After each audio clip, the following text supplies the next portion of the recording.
शुरू करें आईएएस का सफर एपेक्स आईएएस के साथ। Welcome to Apex IAS. जैसे कि मैं एक सीरीज चला रहा हूँ 2025 प्रीलिम्स के अकॉर्डिंग, तो उसमें जो रिलेवेंट टॉपिक है प्रीलिम्स पर्सपेक्टिव से, जो हाई यील्ड टॉपिक है और जो यूपीएससी के फेवरेट कोर एरियाज़ है, उनको लेके आ रहा हूँ विद द पीवाईक्यू एनालिसिस। ठीक है, तो आज उसी में एक टॉपिक है 1972 का wild life protection act.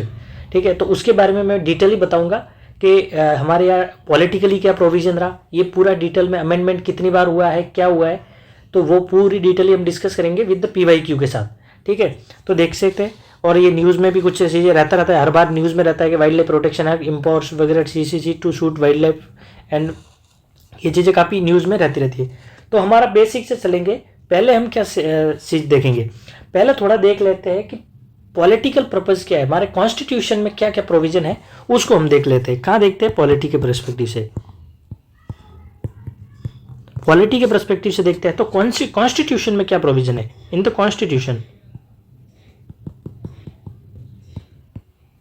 Constitution, तो उससे पहले मैं आपको एक चीज़ बता दूं कि जो इंदिरा गांधी जो थे ना, हमारे प्राइम मिनिस्टर, वो गए थे स्टॉकहोम।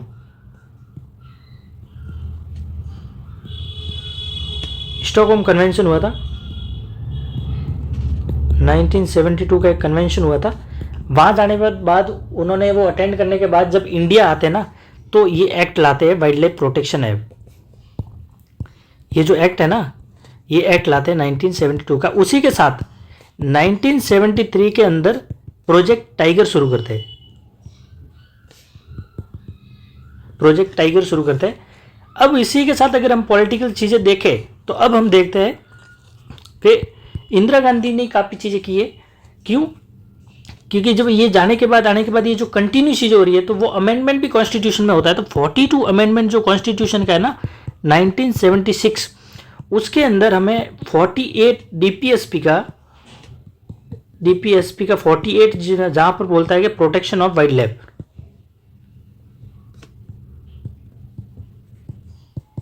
लाइफ, प्रोटेक्शन का मिलता है। दूसरा हमें क्या मिलता है? हमें ये देखने में मिलता है जो हमारा ये फंडामेंटल ड्यूटीज़ है, ड्यूटीज़ के अंदर 51 आर्टिकल ए का सब क्लॉज जी जो है ना, उसमें सेम चीज़ को बताया गया है, प्रोटेक्शन। एक तो वहाँ होगी, ठीक है। तो ये कहीं ना कहीं प्रोविजन एक क्या गया, तो ये जो पहले ये वाइल्ड लाइफ जो था, इन्वायरमेंट, ये इकोलॉजी वाइल्ड लाइफ जो था, ये कौन सा सब्जेक्ट था? ये जो सब्जेक्ट था वो कहीं ना कहीं स्टेट लिस्ट का था, पहले स्टेट लिस्ट का सब्जेक्ट था। फिर बाद में 1976 में इसको क्या किया गया? ट्रांसफर टू कॉन्करेंट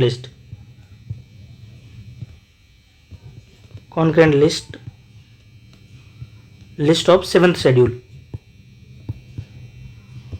अब इसको कॉन्करेंट लिस्ट में डाल दिया। क्यों? कॉन्करेंट लिस्ट क्या होता है वो आपको पता होना चाहिए पॉलिटिक्स का, पॉलिटी में, कि भाई कॉन्करेंट लिस्ट वो होता है जिसमें सेंटर भी लॉ बना सकती है और स्टेट भी लॉ बना सकती है। अगर कोई कॉन्फ्लिक्ट हो तो सेंटर का जो लॉ होगा वो उस पर प्रिवेल होगा। ठीक है, तो ये चीज़ है कहीं ना कहीं पॉलिटी के अंदर जो हम देखने को मिलती है। तो ये ओवरऑल थोड़ा आपको ध्यान होना चाहिए कि ये चीज़ें हुई है। अब आपको प्रोजेक्ट टाइगर के अंदर जब 1973 में चलाया गया था, तो कौन सा जो टाइगर रिजर्व था वो पहले था, या उत्तराखंड में, जो मैं बता देता हूँ वो कौन सा था, आपको नाम बताना है। अब हम आगे बढ़ते हैं वाइल्ड लाइफ प्रोटेक्शन एक्ट के अंदर। ठीक है, वाइल्ड लाइफ प्रोटेक्शन एक्ट के बढ़ते हैं 1972। पहली बात तो फैक्ट कुछ जानते हैं, इस एक्ट को अभी तक 8 बार अमेंडमेंट किया है। 8 बार अमेंडमेंट किया है। 8 बार अमेंडमेंट में पहला जो था 1982 में था, ठीक है, और लास्ट 1982, और लास्ट जो है वो 2022 में हुआ है, जिसमें क्या क्या हम डिटेल में अभी पीछे पढ़ेंगे ये चीज़ें।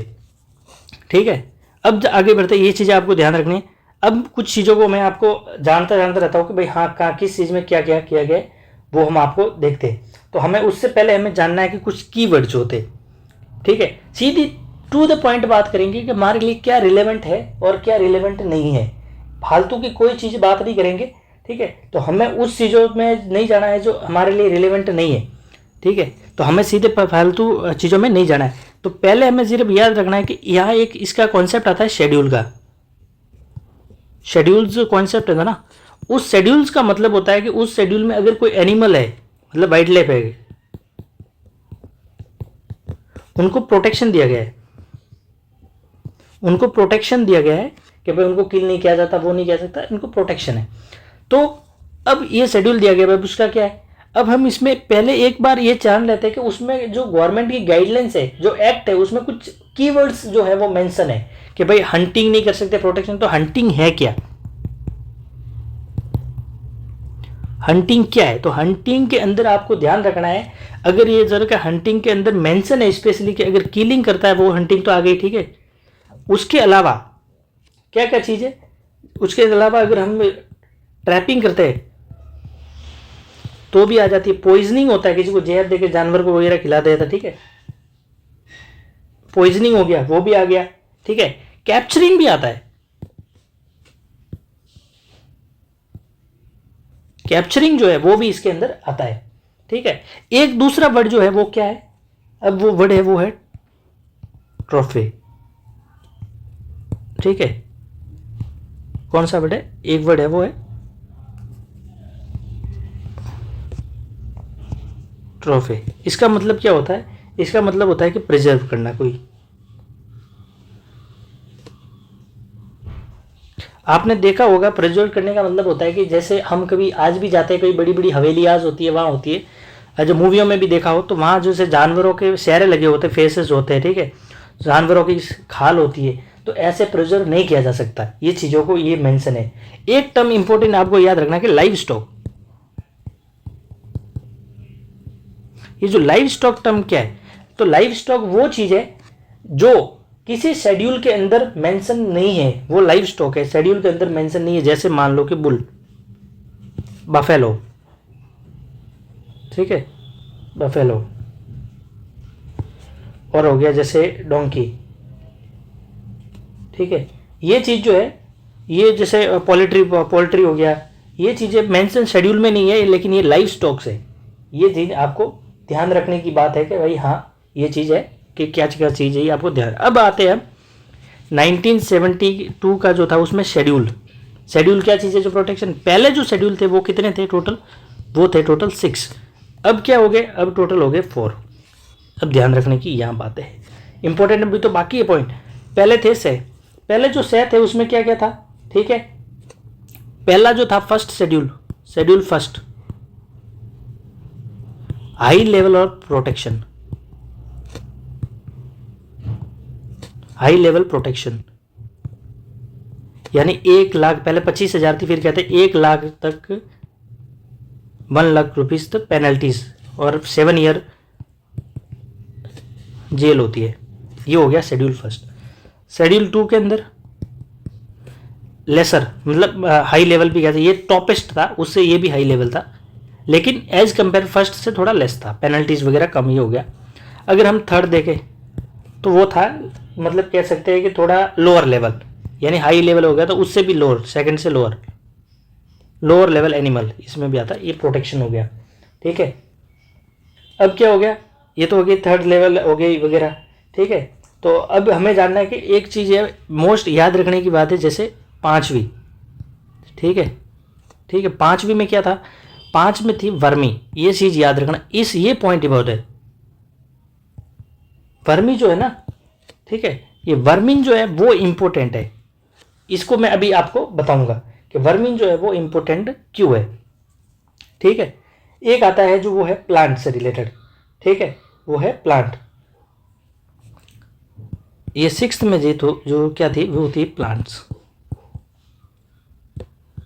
वो थे प्लांट, ये हो गए प्लांट्स।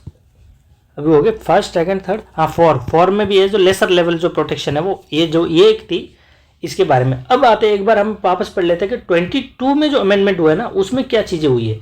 उसमें टोटल देखो 6 टू रेड्यूस करके अब से कितनी कर दी गई, 4 शेड्यूल बना दी गई। पहले में क्या कर दिया, ये जितना भी फर्स्ट और सेकंड में जो था ना उसको कर दिया गया, किसमें, ओनली फर्स्ट शेड्यूल में कर दिया दोनों को हाई लेवल प्रोटेक्शन।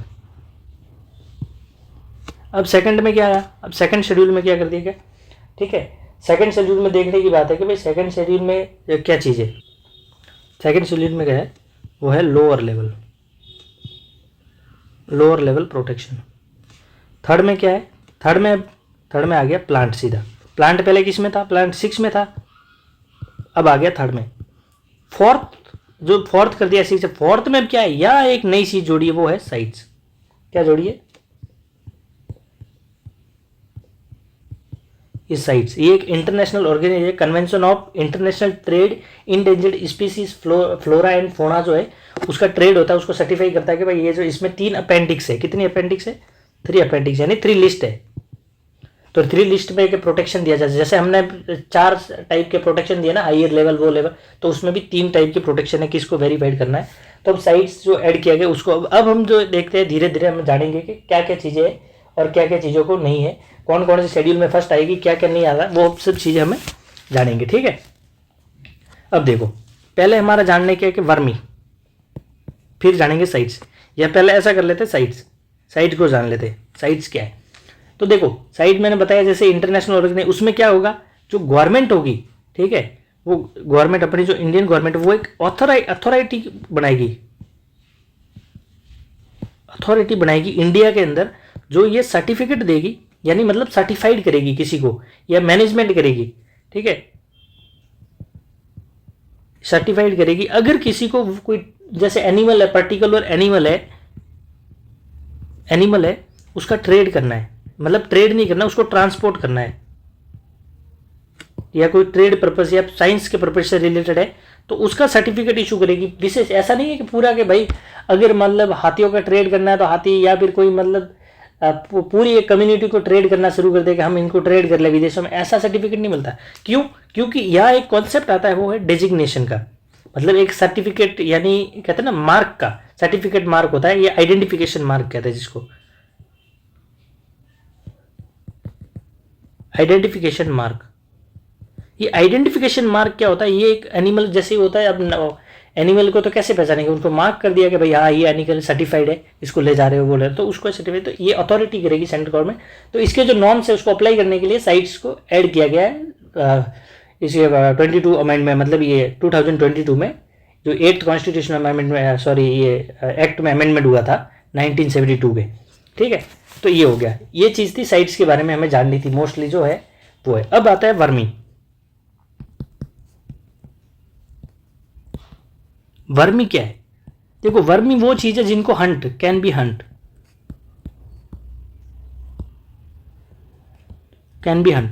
इनको मारा जा सकता है, क्योंकि ये अगर थ्रेट करते हैं, जिनकी पॉपुलेशन बहुत अच्छी खासी पॉपुलेशन है, और ये कई एग्रीकल्चर को नुकसान पहुंचा रहे हैं, ठीक है, ह्यूमन लाइफ को मतलब बहुत यूज है। जैसे कि as a example in Bihar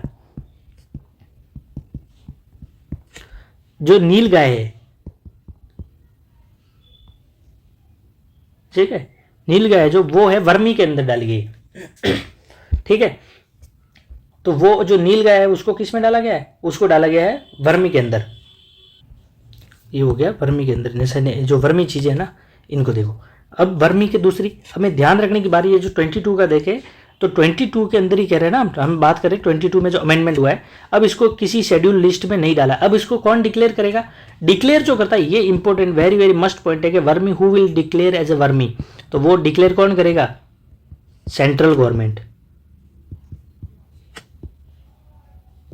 नहीं तो स्टेट गवर्नमेंट तो अपने पर्सपेक्टिव पॉलिटिकल गेन के लिए किसी भी को भी, जैसे हाँ इनकी पॉपुलेशन तो इंडिया में कम होती जा रही है, उस स्टेट के पॉपुलेशन फिर भी कि भाई नहीं एग्रीकल्चर को हार्म कर रही है तो इनको मार दो, भले हमारा वोट लेने, तो ऐसा पर्पज ना हो, इसीलिए सेंट्रल गवर्नमेंट जो होती है वो वर्मी डिक्लेयर करेगी, ना कि स्टेट गवर्नमेंट। ये पॉइंट ध्यान रखना। और अब वो 22 के अकॉर्डिंग सेंट्रल गवर्नमेंट कैसे डिक्लेयर करेगी वर्मी, ये ध्यान रखना।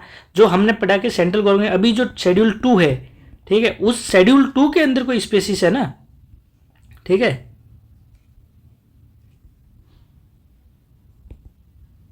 जो सेंट्रल 2 के अंदर कोई स्पीसीज है उसको डिक्लेयर करेगी। यानी कहने का मतलब क्या हुआ, अगर शेड्यूल 1 है, ठीक है, अगर वो किसी स्टेट में उसकी पॉपुलेशन अब नाउ ज्यादा हो रही है, बहुत पॉपुलेशन है किसी पर्टिकुलर स्टेट अगर पॉपुलेशन उसकी ज्यादा हो रही है तो पहले उसको सेकंड शेड्यूल में लाया जाएगा, then it will declare as a vermin. यानी कोई जो है स्पीसीज है उसको अगर वो वर्मी डिक्लेयर करना है तो वो who will declare? Central government. और किस शेड्यूल 2 की जो स्पीसीज है उसी को वर्मी डिक्लेयर की जाएगी। अगर वो शेड्यूल 2 में नहीं है तो पहले उसको शेड्यूल 2 में डाला जाएगा, फिर it can be declare as a vermin. तो आई होप कि आप समझ गए ये कॉन्सेप्ट थोड़ा। दूसरे, अभी इसी के साथ साथ चीजें क्या की 22 के अंदर, एलिफेंट जो है ना, now elephant can be used as a religious purpose.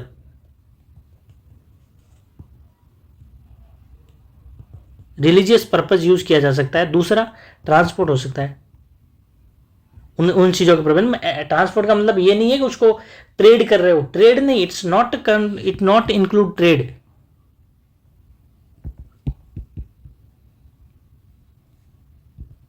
उसका ट्रेड इंक्लूड नहीं है कि आप ट्रेड कर रहे हो फिर उससे आइवरी या दांतों का ट्रेड करो, नहीं। एज ए रिलीजियस पर्पज या कोई गिफ्ट करना किसी को इस रिलीजियस पर्पज, वो एलिफेंट को ऐसे उसको एक्सेप्शन में रखा है कि हाँ आप ऐसे कर सकते हो इसको, ठीक है। तो ये चीज़ आपको साइट्स वगैरह जोड़े, शेयर जो फॉर थी ये आपको मैंने ये बता दी। दूसरा एक इसी के साथ जोड़ा है 22 के अंदर कि सेंट्रल गवर्नमेंट, यानी किसी ने कहीं ना कहीं जो ये लॉ जो अभी जो अमेंडमेंट हुआ है ना लास्ट 22 में, इसने कहीं ना कहीं जो वाइल्ड लाइफ प्रोटेक्शन एक्ट है उसको सेंट्रलाइज किया है। ज्यादा जो पावर है सेंट्रल गवर्नमेंट के हाथ में गई है। सेंट्रल गवर्नमेंट है, दो चीजें और कर सकती है अभी। एक जो इनविजिज स्पीसीज है, इनविजिज एलियन स्पीसीज है,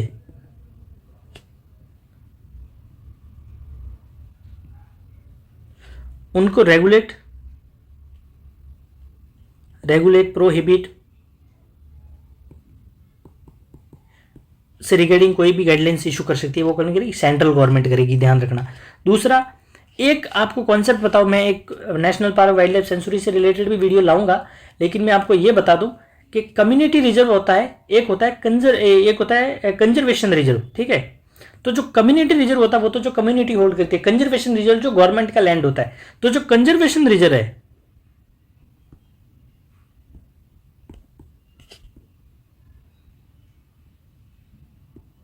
ये पहले कौन डिक्लेयर करता था?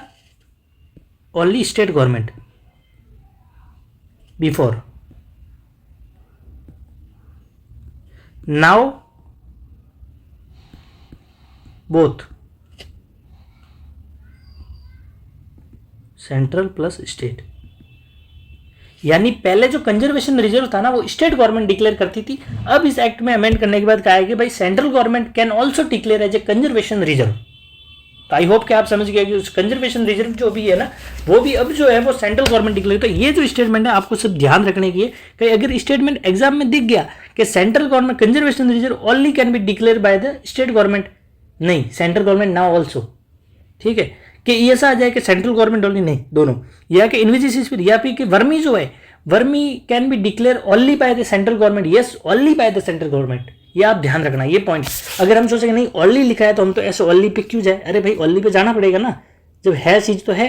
अब आप उसमें तो क्या ही करोगे बताओ, यो तो अब ओनली पे जाना ही पड़ेगा। तो मैं लास्ट में अब आपको मोस्ट चीजें ये बताऊंगा एक्ट से रिलेटेड, जो उसके बॉडीज है, ऑर्गेनाइजेशन बॉडी है, उससे रिलेटेड बताऊंगा। उससे पहले मैं आपको बताऊं जैसे फर्स्ट शेड्यूल में क्या आता है। Mostly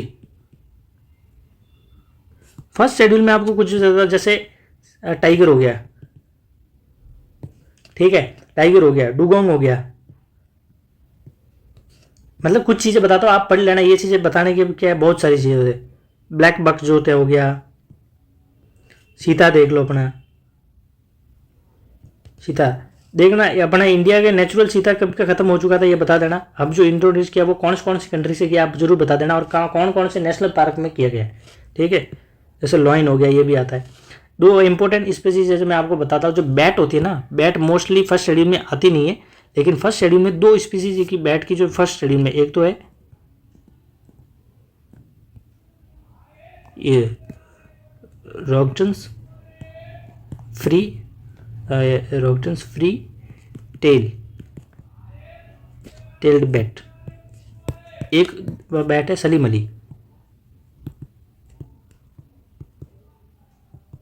allies fruit bat. ये दो जो बैट की स्पीसीज है ना, ये शेड्यूल इंडेंजर्ड सॉरी ये इसमें आती है, शेड्यूल फर्स्ट के अंदर आती है। तो ये आप ध्यान रखना इनके लिए। जो फर्स्ट शेड्यूल है उसका 7 ईयर या 1 लाख तक जो पेनल्टीज है 7 ईयर तक प्रोविजन है, ठीक है। अब इसमें एक एक्सेप्शन है कि भाई उनको मार नहीं सकते, उनको नहीं किया जा सकता, लेकिन एक एक्सेप्शन किया जा सकता है कि मैं बाद में तो वापस अभी जो डिस्कस करेंगे उसमें तो बताऊंगा ही। लेकिन जो अगर विद द कंसल्टेशन जो ये होता है ना वाइल्ड लाइफ का जो ये होता है वार्डन होता है, जो वार्डन होता है ना, कैन अप्रूव, उनको मारा जा सकता है फर्स्ट शेड्यूल के लिए। कंडीशन क्या है वो ध्यान रखो, क्यों मारा जा सकता है? अगर कोई ह्यूमन है जो ना ह्यूमन थ्रेट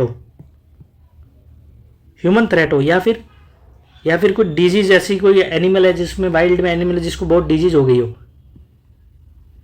गई हो जो रिकवर्ड नहीं की जा सकती है, नॉट बी रिकवर्ड, यानी ऐसी परिस्थितियां बन जाए, इमरजेंसी सिचुएशन जहां ऐसी कोई डिग्री या कोई बहुत ही डेंजर सिचुएशन है, तो उस सिचुएशन के अंदर एक्सेप्शन केस में जो वार्डन है, जो वो वाइल्ड लाइफ वार्डन है, वो ही कैन अप्रूव, मतलब वो कह सकता है, वो आपको अलाउ कर सकता है, या फिर वो मतलब अलाउ करेगा, आपको नहीं करेगा कि यू गो एंड किल, वो अपने आप ही उसको मरवा देंगे, या फिर कि हाँ ऐसी सिचुएशन है तो उसको कर देंगे।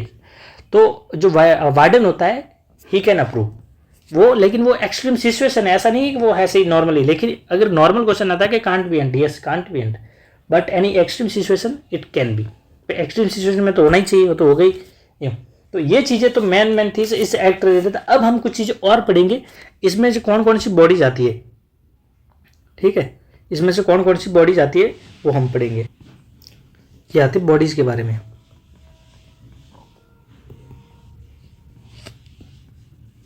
Under wild life protection act कौन कौन सी बॉडीज है, कब बनी है।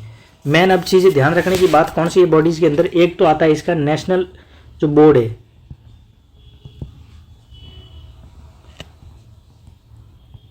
National board for wild life.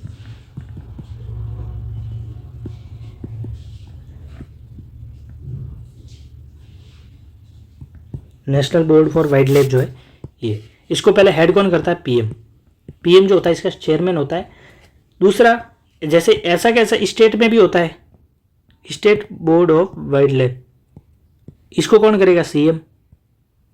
अब जो national board of wild life है ना, इसका काम क्या होता है, अगर कहते हैं, अगर मतलब इसका काम ये होता है कि अगर जो बाउंड्रीज है,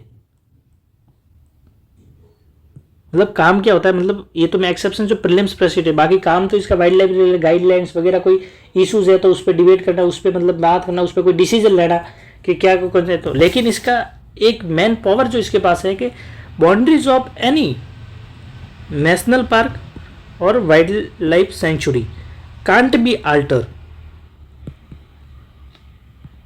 B change, can't be change without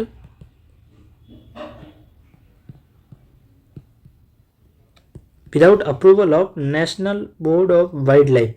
इसके अप्रूवल के बिना कोई भी नेशनल पार्क या वाइल्ड लाइफ सेंचुरी की जो बाउंड्रीज है वो उसको चेंजेस नहीं किया जा सकता। एक बार अगर किसी को नेशनल पार्क डिक्लेयर कर लिया है, वाइल्ड लाइफ सेंचुरी डिक्लेयर कर लिया, तो अगर उसमें फिर बाउंड्रीज को अल्टर करना है या चेंज करना है तो national board of wild life का जो है अप्रूवल लेना बहुत ही जरूरी है, नेसेसिटी है। तो ये समझ में आ गया, एक तो ये बोर्ड इसके अंदर आता है। दूसरा क्या आता है, एक आती है central zoo authority,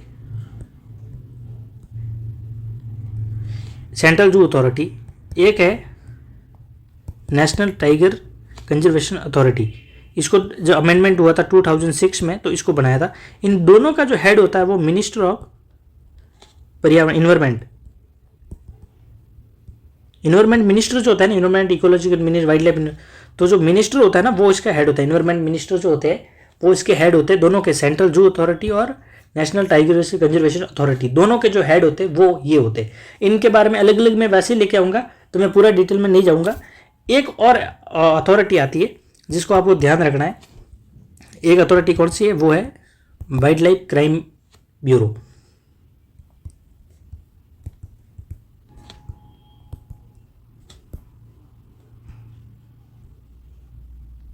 wild life crime bureau जो है, इसका हेड कौन होता है, इसका हेड होता है डायरेक्टर जो होता है ना, वाइल्ड लाइफ प्रोटेक्शन जो डायरेक्टर होता है वो होता है life protection, central government appoint करती है इसको, गवर्नमेंट इसको अपॉइंट करती है, ठीक है। ये होता है वो अलग, कोई मिनिस्टर वगैरह नहीं होता है। 2000 ये भी 2006 में ही बना था शायद, 2006 में बना था, हाँ ये भी 2006 में बना था। अब दूसरा क्या आता है, दूसरा एक और चीज़ है वो है वार्डन।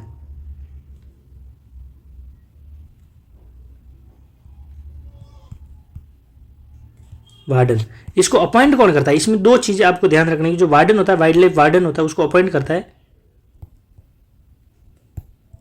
स्टेट गवर्नमेंट, लेकिन ये जो रूल फॉलो करता है, यानी वाइल्ड लाइफ के जो मैनेजमेंट रूल जो होते हैं ना, अभी पहले कौन करता, अगर वाइल्ड लाइफ जो स्टेट का इश्यू था या जो तब तक, लेकिन अभी जो वाइल्ड लाइफ के अंदर, समझ रहे हो, वाइल्ड लाइफ की जो मैनेजमेंट गाइडलाइंस होती है ना, गाइडलाइंस कौन इशू करता है? By central government.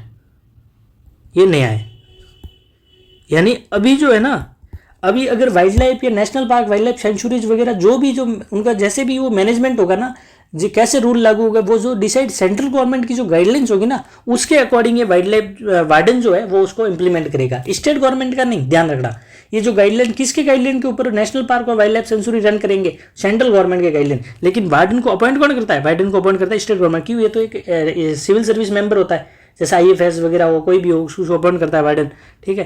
तो जो लेकिन जो रूल्स होगा वो कौन सा लागू होगा? नेशनल ये रूल्स होगा वो सेंट्रल गवर्नमेंट का जो रूल होगा वो लागू होगा।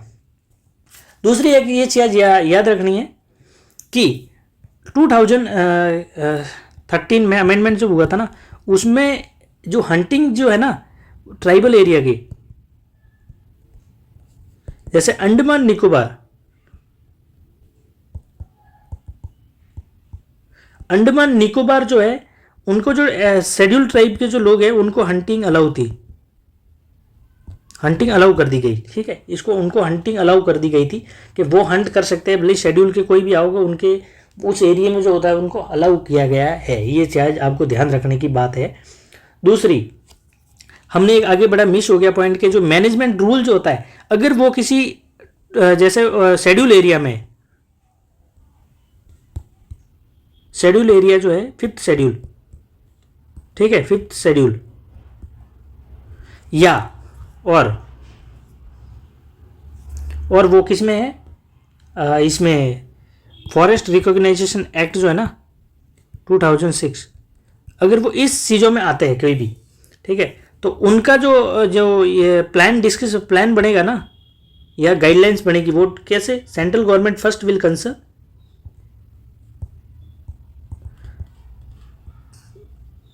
कंसल्ट विथ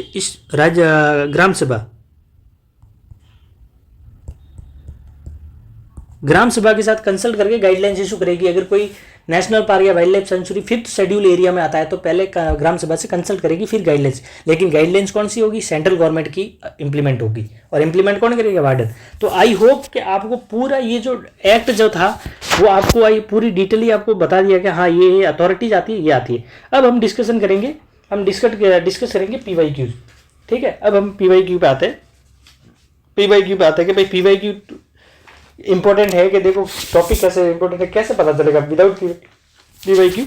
तो PYQ आता है एक 2010 का PYQ है इसका, UPSC का।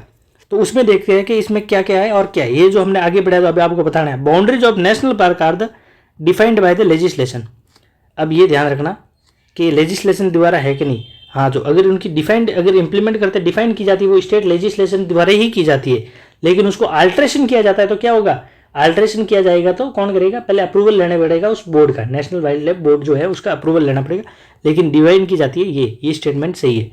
दूसरा क्या बोल रहा है?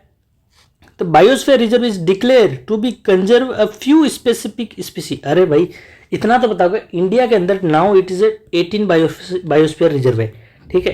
एक मिक्स्ड हेरिटेज है, मिक्स साइट भी है, कंचनजंगा, ठीक है।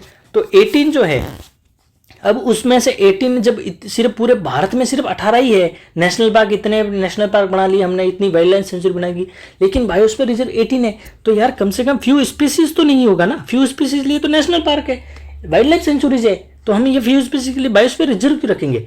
तो ये स्टेटमेंट बहुत कह रहे हैं कि छोटा कर रहा है इसको, तो ये स्टेटमेंट गलत करो। अगर आप ये हटा देते हो तो या तो एक है या आप देखो 6 lakh. Wildlife sanctuary limit biotic interference is permitted. हाँ, वाइल्ड लाइफ सेंचुरी के अंदर जो कोई रिसर्च का काम होता है ना, रिसर्च, वो लिमिटेड में परमिटेड किया जा सकता है, वो भी परमिट, उसके लिए सर्टिफिकेट होता है वार्डन वगैरह।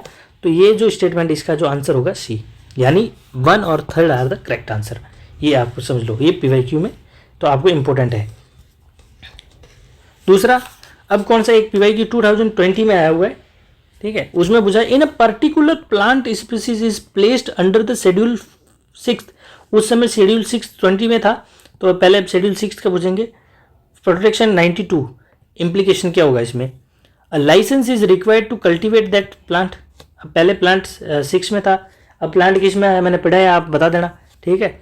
तो प्लांट था पहले, तो such plant can not be cultivated under the any circumstances. अब आप एनी सर्कमस्टेंसेस पूछा है, चलो आगे। It is a genetically modified crop plant, ठीक है। Such plant is invasive and harmful to ecosystem. अरे भाई, अगर आप ये पढ़ोगे तो ये स्टेटमेंट तो कर दोगे, चलो ये नहीं करवाओ तो ये तो करवाओगे। भाई जीएम क्रॉप का क्या लेना देना यहाँ पर, क्यों आई है? दूसरा बात है एनी सर्कमस्टेंस। जब हम कहते हैं शेड्यूल 1 के भी जो है एनिमल वगैरह वो हंट किए जा सकते हैं, एनी मतलब कुछ ऐसी एक्सट्रीम सिचुएशन हो तो ये एनी में तो किए ही जा सकते होंगे, नहीं है? तो 2 तो कट गए। अब आप ये अगर इस पे आओ तो इन्वेजिव एंड हार्मफुल इकोसिस्टम के लिए हार्मफुल है, ऐसा जरूरी है नहीं, आप पढ़ा नहीं तो उसको हटाओ। लेकिन licence is to be required, अभी प्लान में तो कुछ तो लाइसेंस होना चाहिए। हाँ, बायोडन से लाइसेंस लेना होगा, तो answer is a is correct answer, ठीक है। अब आते एक और है 2018 का यूपीएससी का क्वेश्चन है, 2018 का, ठीक है। तो इस पे हम चलते हैं कि ये क्या कह रहा है। The definition of critical wild life habitat is incorporated in the forest right act 2006 की जो डेफिनेशन है क्रिटिकल वाइल्ड लाइफ हैबिटेट की, ये 2006 एक्ट जो है, इसको एक्ट को मैं अच्छे से पढ़ाऊंगा एक बार वापस, ठीक है, अलग से लाऊंगा इसके। तो ये है कि नहीं, for the first time in India, क्या बोल रहा है, फर्स्ट टाइम इंडिया, ठीक है, the Baigas have been given the habitats right, ठीक है, बिगास। अब देखो बिगास क्या है वो मैं आपको बता दूं। Union minister of environment and forest and climate change is officially declare habitat rights for primitive and vulnerable tribal groups in any part of the India. तो अब इसमें से ध्यान रखना है कि पहली बार ट्राइबल की बात करते हो, अगर ट्राइबल से रिलेटेड कोई भी स्कीम्स वगैरह कोई भी इंप्लीमेंट करनी है तो वो करेगी मिनिस्ट्री ऑफ ट्राइबल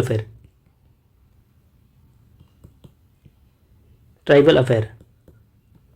दूसरा होता है कि इनके जो अगर राइट्स वगैरह को भी हैबिटेट राइट डिक्लेयर करता है तो वो अथॉरिटी पहली बात तो होती है ग्राम सभा के पास। अगर ग्राम सभा में वो इशू सॉल्व नहीं होता है तो वो डिस्ट्रिक्ट लेवल पे कमेटी होती है, इनकी कमेटी होती है, तो वहां पे जाएगा और वो इनके डिक्लेयर करेगा। तो यानी ये स्टेटमेंट तो गलत है। अब 3 तो हटा दो, 3 हटा दे आंसर तो वैसे ही आ जाता है। ये बिल्कुल है जो क्रिटिकल वाइल्ड लाइफ हैबिटेशन की डेफिनेशन जो है वो 2006 में दी गई है, 2006 में। तो फर्स्ट टाइम बिगास वो होता है कि बीघा में जमीन जो होती है ना, रहने का जो लैंड होता है उसको बिगास कहते हैं। तो बिगास हैव गिवन हैबिटेट्स राइट उनको दिया गया, तो वही तो उसी लिए तो भाई आया था ना एक्ट। तो ये जो एक्ट है वो इसका आंसर हो गया ए, ठीक है। अब आते consider the following statement as per the law the compensatory afforestation fund management. ये कैंपा फंड जो आपने पढ़ा होगा, जैसे मैग्रोव वन का जो इंप्लीमेंट होगा उसमें भी कैंपा फंड जो है वो इसके लिए बहुत इम्पोर्टेंट है, ठीक है। कैंपा जो फंड है, ठीक है, compensatory afforestation fund management and planning authority exist at both national and state level. इसको एक बार छोड़ दो, ठीक है। People's participation is mandatory in compensatory afforestation programmes carried out under the compensatory forest fund act 2006। ये कह रहा है कि जो ये एक्ट जो है ना उसके अफॉरेस्टेशन प्रोग्राम जो होंगे ना, उसके जो वहाँ के लोग होंगे उनके लिए पार्टिसिपेशन करना बहुत ही मैंडेटरी है, मैंडेटरी, जरूरी करना ही पड़ेगा। अरे भाई करना पड़ेगा, जरूरी है, कोई नहीं करे तो ये जरूरी थोड़ी। ये मैंडेटरी वाला स्टेटमेंट ये गलत है। तो ये जो है ये स्टेट लेवल, नेशनल बॉडी होती है, फिर स्टेट होती है, फिर डिस्ट्रिक्ट लेवल होती है, तो इट इज करेक्ट, यानी इसका आंसर हो गया ए। अब देखो 2019 में क्वेश्चन आया था, as percent the amendment of Indian forest act 1927 forest developers have a right to fell bamboos grown on forest areas, ठीक है। अब इसमें माइनर है, अब ध्यान रखना।